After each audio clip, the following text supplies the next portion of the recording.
स्वागत है आप सभी का हमारे इस वीडियो में। आप ही लोगों में से बहुत सारे विद्यार्थियों की फरमाइश पर हम आज लेकर आए हैं। अभी तक जो भी पढ़ाया हुआ चीज़ है, वैसे भी ये आदत मेरी ऑफलाइन क्लास में भी रही है कि जब भी हम नरेशन को इंटरोगेटिव सेंटेंस तक पहुंचाते हैं तो उसके बाद एक क्विक रिवीजन कर लेते हैं ताकि आपको किसी भी प्रकार का कोई कष्ट नहीं हो। उम्मीद है यह वीडियो छोटा होगा और हम इसमें बहुत तेज़ बोलेंगे। हालांकि बोलने में जो होने वाली तकलीफ़ है उसको ध्यान में रखते हुए हम यह कोशिश करेंगे कि आपको सारी बातें स्पष्ट हों, क्लियर हों, किसी भी प्रकार का कोई तकलीफ़ आपके लिए नहीं रहे। आइए नरेशन के हम तीनों चीज़ों को, तीनों पार्ट्स को एक बार अच्छे से रिवाइज कर लेते हैं कि हमारा नरेशन है क्या। हमारा नरेशन एक वर्ड से बना है। नरेशन एक वर्ड से बना है जिसका नाम है नैरेट, जिसका नाम है नैरेट। नैरेट का अर्थ होता है कहना और इसके पहले टू लगा होता है। नैरेशन की हिंदी हो गई कथन, यानी किसी कथन को जब हम उसके भावों में बिना परिवर्तन लाए अपने अनुसार से परिवर्तित करते हैं तो उसी परिवर्तन को हम लोग ट्रांसफॉर्मेशन में डायरेक्ट से इनडायरेक्ट स्पीच में जाना कहते हैं। डायरेक्ट स्पीच या डायरेक्ट नरेशन आप उसको बोल सकते हैं जो कि जो कथन बोला गया उसको हूबहू हमने प्रस्तुत कर दिया तो उसे डायरेक्ट स्पीच कहते हैं। इनडायरेक्ट स्पीच हम जब उसके भावों में बिना परिवर्तन लाए परिवर्तित करके हम उसको दिखाते हैं तो उसे इनडायरेक्ट स्पीच कहते हैं। तो किसी भी स्पीच के, खासकर डायरेक्ट स्पीच के दो भाग होते हैं। एक का नाम है आरएस और दूसरे का भी नाम है आरएस। सर दोनों का नाम आरएस है? हाँ, इसका नाम है रिपोर्टिंग और इसका नाम है रिपोर्टेड। ठीक है, रिपोर्टेड स्पीच और रिपोर्टिंग स्पीच।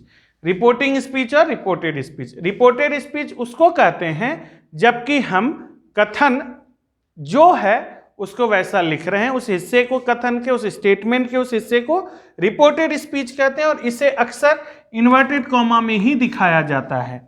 इन्वर्टेड कॉमा के अंदर वाले वाक्य को रिपोर्टेड स्पीच कहते हैं, इन्वर्टेड कॉमा के बाहर वाले वाक्य को रिपोर्टिंग स्पीच कहते हैं।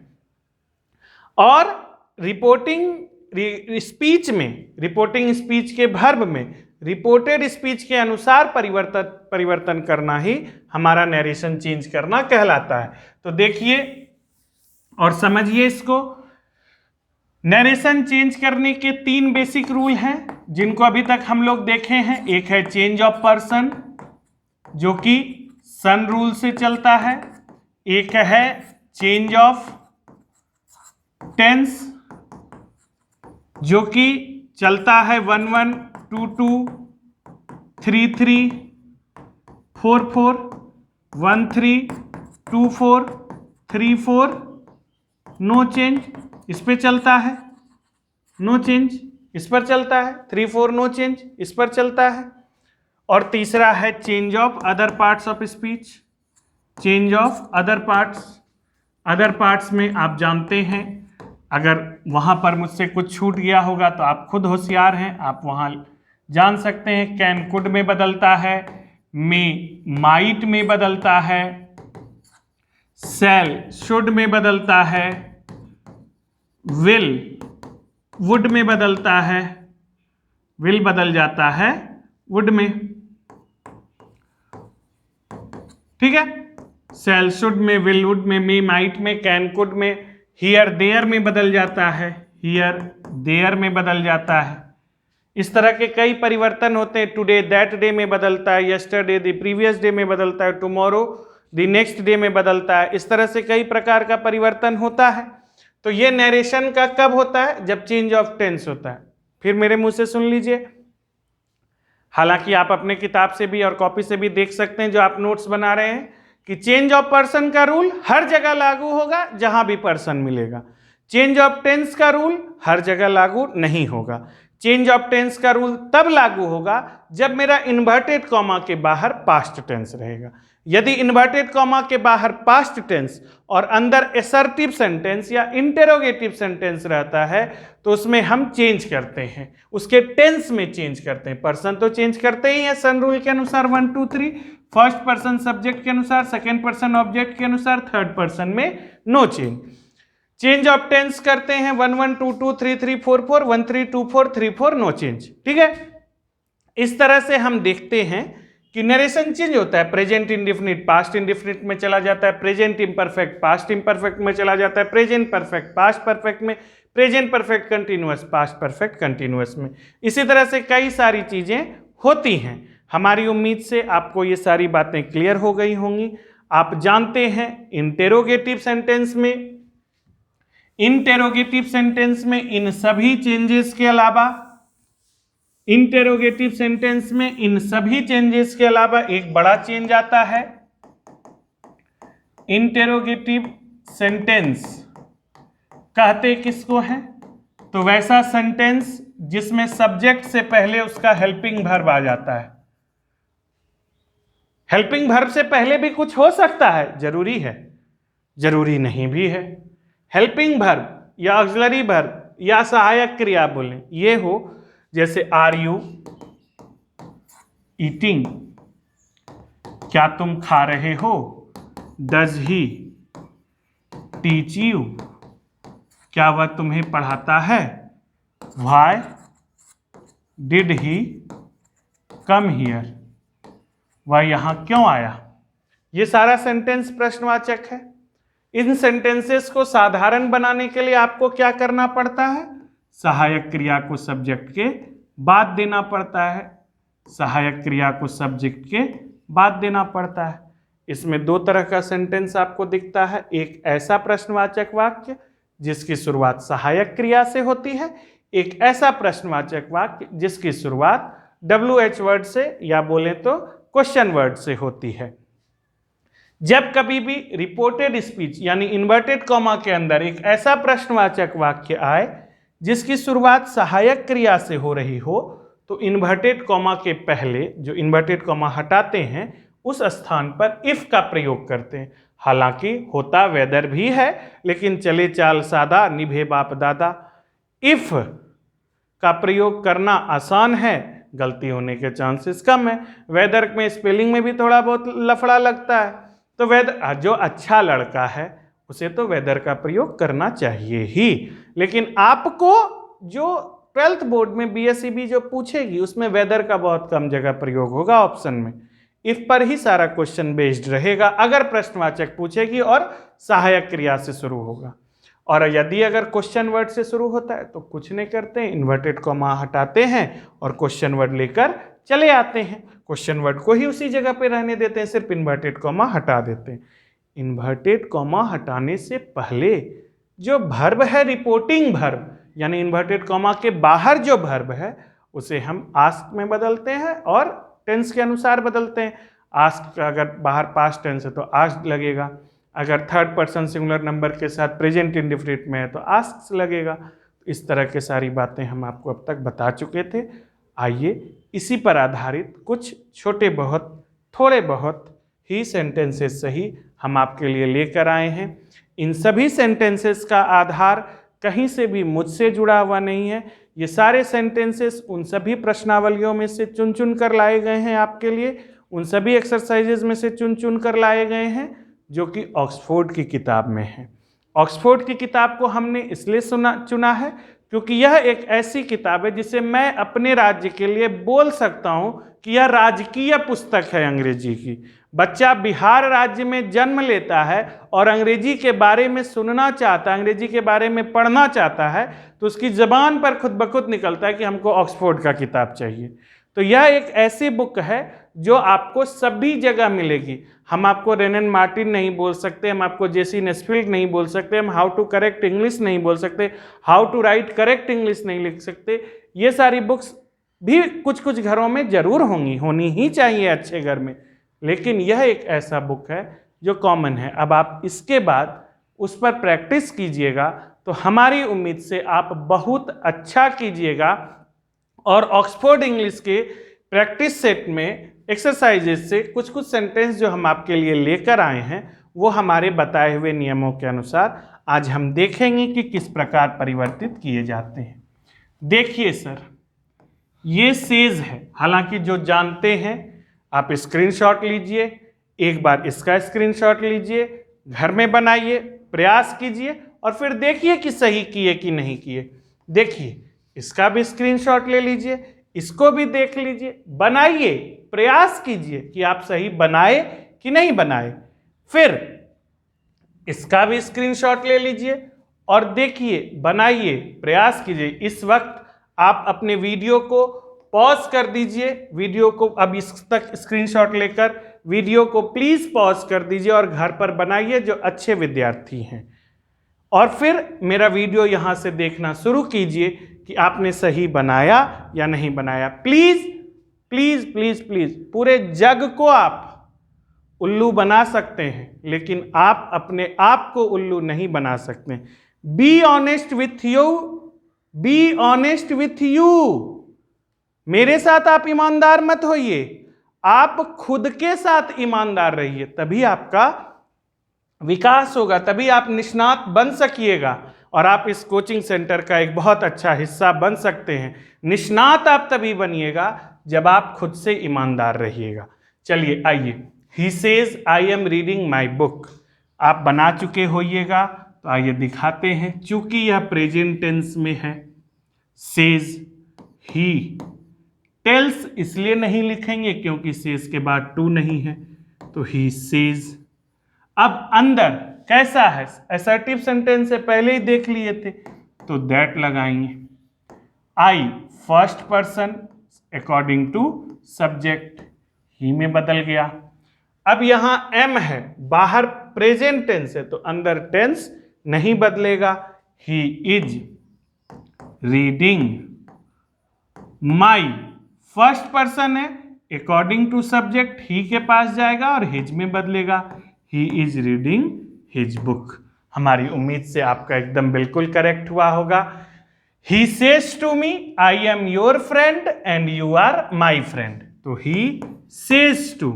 चूंकि यह साधारण वाक्य है तो सेज टू को टेल्स में बदलेंगे। He tells me that, I first person according to subject he के पास गया। I, he is your second person object के पास आया, my friend. And you, you second person फिर से ऑब्जेक्ट के पास आया, आई में बदला, एम। माई फर्स्ट पर्सन सब्जेक्ट के पास गया, हिज फ्रेंड। थोड़ा सा गंदा हुआ, लेकिन आप देखिए कि बाहर प्रेजेंट टेंस था तो हमने सिर्फ चेंज ऑफ पर्सन किया। सर एम भी तो बदला, एम क्यों बदला बेटा? क्योंकि यहां ही आया, उस अनुसार बदला। तीसरा देखिए, she says to the boys, तो सी टेल्स द बॉयज। चूंकि अंदर सहायक क्रिया है, इन्वर्टेड कॉमा हटा, दैट लगा। She tells the boys that you second person object के पास आया, तो ऑब्जेक्ट एक लड़का नहीं, बहुत सारे लड़के हैं और थर्ड पर्सन है, आई, वी और यू को छोड़कर जो मिलेगा वह सब थर्ड पर्सन होगा। थर्ड पर्सन में प्लूरल है, तो आप यहां चाहिए तो दी बॉयज भी लिख सकते हैं, और आप यहां अगर अच्छे विद्यार्थी की तरह लिखना चाहते हैं तो आप दे का प्रयोग कीजिए, क्योंकि दे थर्ड पर्सन में प्लूरल को बताता है। दे, कांट, कांट ही रहेगा क्योंकि बाहर प्रेजेंट टेंस है। डिफीट, डिफीट का मतलब है हराना। मी फर्स्ट पर्सन सी के अनुसार बदला हर में, that they can't defeat her. I say to them, तो I tell them, comma inverted comma की जगह पर that. You second person object के पास आया, दे में बदला, must obey. I tell them that they must obey, first person subject के पास गया, मी में ही रह गया। आप खुद ले जाकर देखिएगा कमरा नंबर 1, 2, 3। अगर आपकी कोई गलती हो गई है तो स्क्रीनशॉट लेकर आप इसे सुधार लीजिए। अगला चलते हैं। देखिए, Reena says to Ganesh I need your pen, तो साधारण सा वाक्य है। Reena tells Ganesh that I first person Reena के पास गया, तो यह स्त्रीलिंग का बोध कराती है तो सी लगाएंगे। सी नीड, बहुत बच्चा से गलती होगा, नीड, यहां पर लोग नीड ही लिख दिए होइएगा अगर आप खुद से बना रहे हैं तो। लेकिन बेटा आई नीड योर पेन, ये तो प्रेजेंट इंडेफिनिट टेंस का वाक्य है, तो आई था तब ना नीड आया, सी रहेगा तो नीड्स आना चाहिए, सी नीड्स, क्योंकि सी हमारा थर्ड पर्सन है तो यहां वर्ब में एस या ईएस लगेगा। She needs your, second person Ganesh के पास आए, हिज में बदले, she needs his pen, she needs his pen. The boy said to the teacher, अब यहां थोड़ा संभलना है, सेड टू यानी पास्ट टेंस, संभल जाओ। वी नीड योर हेल्प, देखो सब चीज यही चीज है, लेकिन देखो कितना बदला। The boys told the teacher, अंदर साधारण वाक्य है इसलिए टोल्ड में बदले और दैट तक आकर रुके। वी फर्स्ट पर्सन के अनुसार बदलेगा तो वी गया दे के पास, सॉरी द बॉयज के पास, प्लूरल है, दे में बदलेगा, है कि नहीं, थर्ड पर्सन है, प्लूरल है, दे में बदलेगा, वी पहले घर से आया है, दे। अब बताइए sir, we need your help, हमें आपकी मदद चाहिए, ठीक है, ये थी। अब बाहर पास्ट टेंस, तो अंदर भी पास्ट टेंस होगा कि नहीं, और V1 V2 में बदलेगा कि नहीं बदलेगा, V1 है तो V2 में बदलेगा, that they needed your, second person the teacher के पास आया, थर्ड पर्सन में यह सिंगुलर नंबर है इसलिए यह ही के अनुसार चलेगा, his help, that they needed his help. समझ में आया कि नहीं आया, ठीक है, स्क्रीनशॉट ले लिए होइएगा। The boys told the teacher that they needed his help, they needed इसलिए हुआ क्योंकि वर्ब 1 वर्ब 2 में बदला। आइए, he said to her, I help you because you are a good girl, simple sentence है, एसर्टिव सेंटेंस है, तो he told her that, I first person आया ही के पास, हेल्प V1 है, V2 में बदलेगा चूंकि बाहर पास्ट टेंस है, he helped you, second person. अब यहां पर थोड़ा सा ध्यान देने वाला बात है, आई हेल्प यू यह प्रेजेंट इंडेफिनिट का है, यह सब्जेक्टिव केस है और यू ऑब्जेक्टिव केस है, ऑब्जेक्ट के स्थान पर आया है। कमरा नंबर 2 भी अगर आपको याद होगा तो वहां भी यू ही है, तो यू ऑब्जेक्टिव केस है, ऑब्जेक्ट बनकर हर के पास आया है, इसलिए यहां सी में यह नहीं बदलेगा, यह बदलेगा he helped her because you, second person. अब फिर यहां यू आ गया, लेकिन यहां इस बार यह सब्जेक्टिव केस में है, जानबूझकर यह लिए हैं, या फिर यहां एक सेंटेंस और यह दूसरा सेंटेंस है, बिकॉज एक कंजंक्शन है, इसने दूसरे सेंटेंस को पहले सेंटेंस के साथ जोड़ा है, इसलिए ये यहां यू सब्जेक्टिव केस में होगा और यू कमरा नंबर 1 से निकलकर अब बदलने आएगा हर के पास, और इसमें बदलेगा यू बदलेगा सी, आर है तो वाज में बदलेगा ए good girl, she was a good girl. हमारी उम्मीद से आपको थोड़ा बहुत क्लियर जरूर हुआ होगा, प्रैक्टिस भी आप कर रहे होइएगा।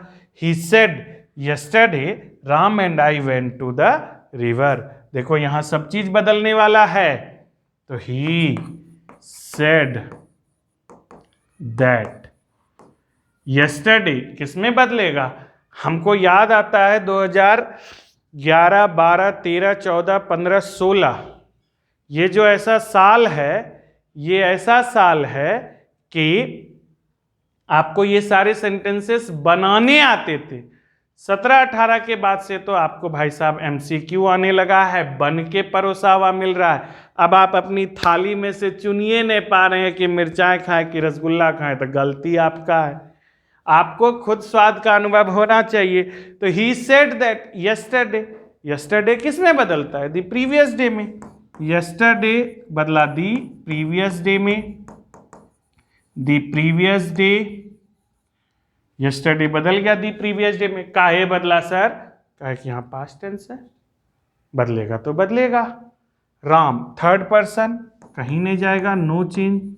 एंड आई फर्स्ट पर्सन, आया सब्जेक्ट के पास, ही के पास।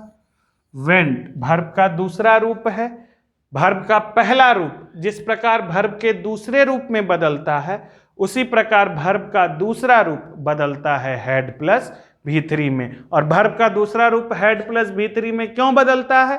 क्योंकि वर्ब के दूसरे रूप का प्रयोग किया जाता है पास्ट इंडेफिनिट में, और past indefinite sentence past perfect के अनुसार बदलता है। और इसीलिए गाना में वह छंद भी आता है जहां हम शुरू होते हैं 1 1 2 2 3 3 4 4 1 3 2 4 3 4 नो चेंज। तो 1 3, तो यहां बदलेगा वेंट हैड में, he had gone to the river, he had gone to the river. ठीक है, अब आप इसका स्क्रीनशॉट ले लीजिए, कोई दिक्कत नहीं है। चलिए आगे चलते हैं, देखते हैं इन सब सेंटेंस को। He said Ram I want to help you, जानबूझ के नहीं बताए हैं ये वाला। आप किताब उल्टा कर देखिए, आपको यह सेंटेंस मिलेगा, लेकिन आप पूछे नहीं, जो लोग पूछे हम उनको बताए। ही टोल्ड राम, जब कभी भी रिपोर्टेड स्पीच में किसी आदमी के नाम से संबोधन, मतलब नाउन से संबोधन शुरू हो, Ram I want to help you, यानी हे राम मैं तुम्हारी मदद करना चाहता हूं, तो इसका मतलब सिंपल हो गया कि आप राम की मदद करना चाहते हैं, तो आपका ऑब्जेक्ट राम हुआ। उस नाउन को ऑब्जेक्ट बना दीजिए, ही टोल्ड राम दैट, और बाकी शेष काम आप वैसा ही कीजिए जैसा करते आए हैं। आई फर्स्ट पर्सन बदला सब्जेक्ट के अनुसार, he wanted to help you, second person गया ऑब्जेक्ट के पास तो राम में बदला, he wanted to help Ram, या he wanted to help him भी लिख सकते हैं, वह भी सही होगा। ठीक है, ऐसा वाला सेंटेंस 2011 से लेकर 2021 ईस्वी तक में जहां तक मेरी याददाश्त कहती है 1 या 2 बार आया है, 1 या 2 बार से ज्यादा नहीं आया है। द गर्ल, जिसमें ये ऐसा संबोधन वाला है, the girl said to him can you break this lock. अब यह प्रश्नवाचक है और कैन सहायक क्रिया है, इसलिए ध्यान से, द गर्ल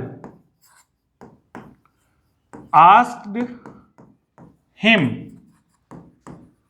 इन्वर्टेड कॉमा हटाकर इफ लिखेंगे। क्यों इफ लिखेंगे? क्योंकि यहां शुरुआत सहायक क्रिया से है और इस सहायक क्रिया को अंदर भेजेंगे। यू सेकेंड पर्सन ऑब्जेक्ट के पास आया, ही में बदला, कैन अंदर गया है, बाहर पास्ट टेंस है, तो कैन किस में बदलेगा? कुड में बदलेगा।